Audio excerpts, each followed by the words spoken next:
Mga kaibigan, maligayang pagdating sa aking bagong explanation video.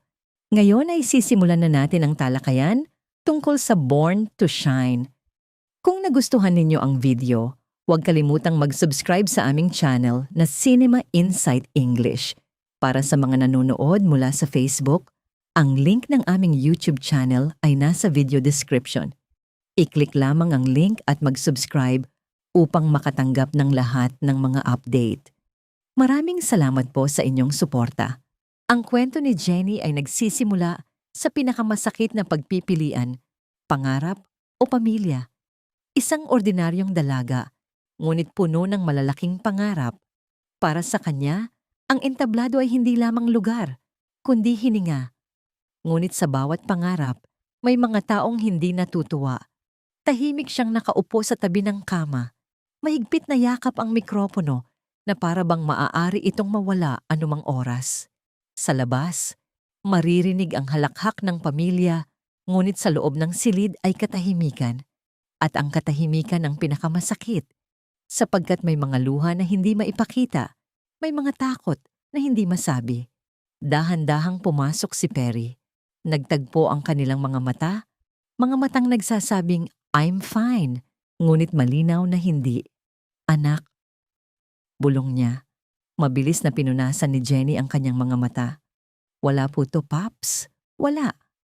Ngunit alam natin, kapag sinabing wala lang, doon talaga nagsisimula ang lahat. Tahimik na tumitig si Perry. Marahil nais niyang magtanong, ngunit tumigil. Sapagkat alam ng mga magulang, may mga laban na kailangang harapin ng mag-isa. Samantala, mabilis na nakaramdam ng pagbabago si Nate. Kilala niya si Jenny. Alam niya ang apoy sa mga mata. Kapag musika ang usapan, ang saya sa ngiti. Kapag masaya, ang mga banayad na kasinungalingan kapag nagkukunwari. Ngunit ngayon, iba si Jenny. Tahimik, malayo, tumatakas.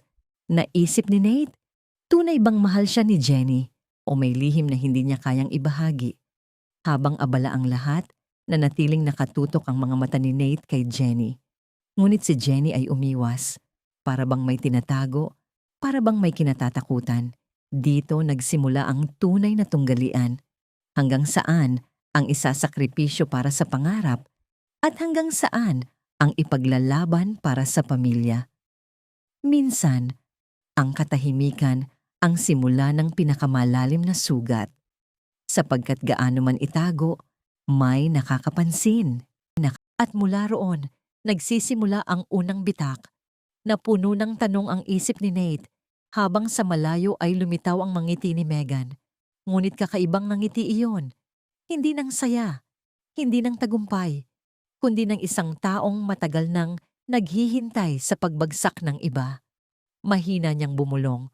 Sa wakas. Ngunit ano ang alam niya na hindi alam ng iba? At bakit ganoon kalalim ang galit niya kay Jenny? Sapagkat madalas, ang tunay na laban ay hindi nagsisimula sa entablado, kundi sa mga lihim ng nakaraan. Ano ang matutuklasan ni Nate?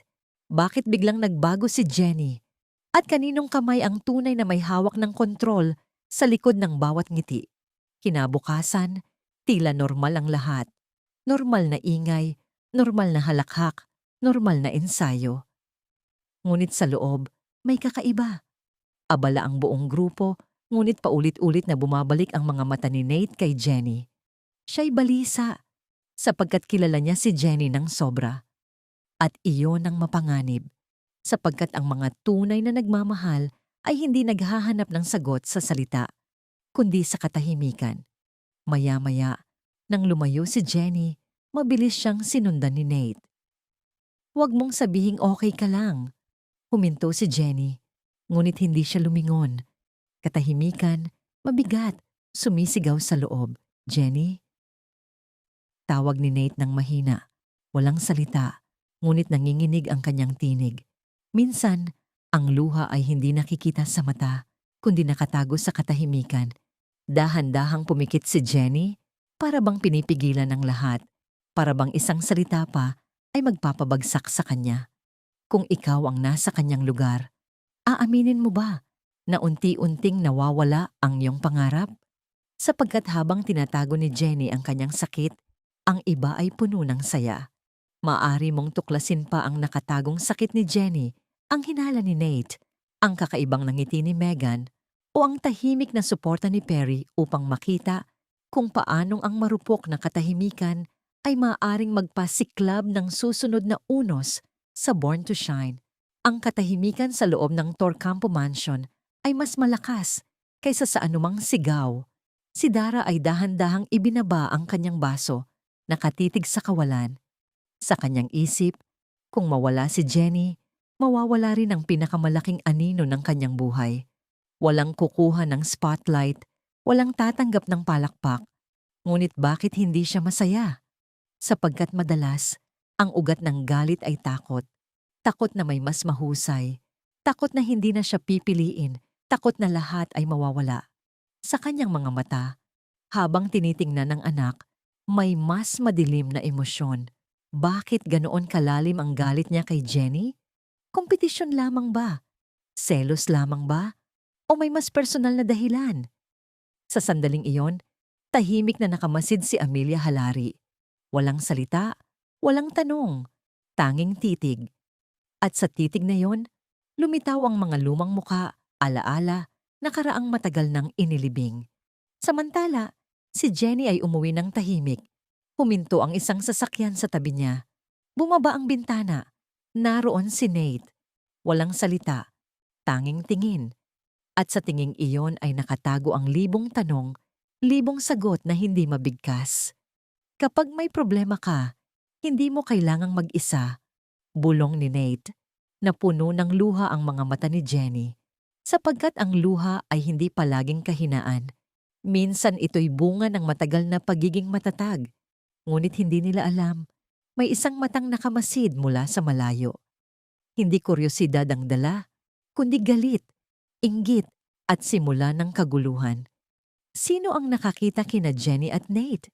Bakit lalong lumalalim ang misteryo sa pagitan ng pamilya Halari at ni Jenny? Si Megan, tahimik ngunit puno ng inggit, ay nakamasid. Hawak ang telepono, mahigpit, ang kanyang mga matay puno ng selos. Bakit si Jenny na naman? Tanong niya sa sarili. Bakit sa tuwing lilitaw si Jenny, nawawala ang atensyon sa kanya? Ang pinakamasakit ay hindi ang matalo, kundi ang mapalitan. Tahimik siyang lumisan, ngunit bago umalis, nag-iwan ng tingin. Isang tingin na may pangako, pangakong may paparating. Habang bumibigat ang pasanin ni Jenny, lalong lumalalim ang malasakit ni Nate. Ngunit ang mas pinipilit niyang lumayo, lalong lumalapit si Nate. Magkasama silang nakaupo. Pagkatapos ng ensayo, walang salita. Ngunit ang katahimikan ay mas malakas kaysa sa libong tinig. Hanggang kailan mo itatago? Tanong ni Nate. Natigilan si Jenny. Isang simpleng tanong, ngunit parang gumuho ang mga pader sa kanyang dibdib. Hindi lahat ng laban kayang ikwento. Sagot niya ng mahina. Bumalik ang katahimikan, mas mabigat, mas masakit. Sapagkat may mga katotohanang hindi masabi. Hindi dahil sa kahinaan, kundi dahil sa takot. Takot na kapag sinabi, mawawala ang lahat. Samantala, si Amelia ay nakatitig sa larawan ni Jenny. Matagal, sobrang tagal, para bang hinahanap ang alaala, isang mukha, isang nakaraan. Biglang nahulog ang kanyang baso, isang pangalan, isang mukha, isang alaala ang bumalik.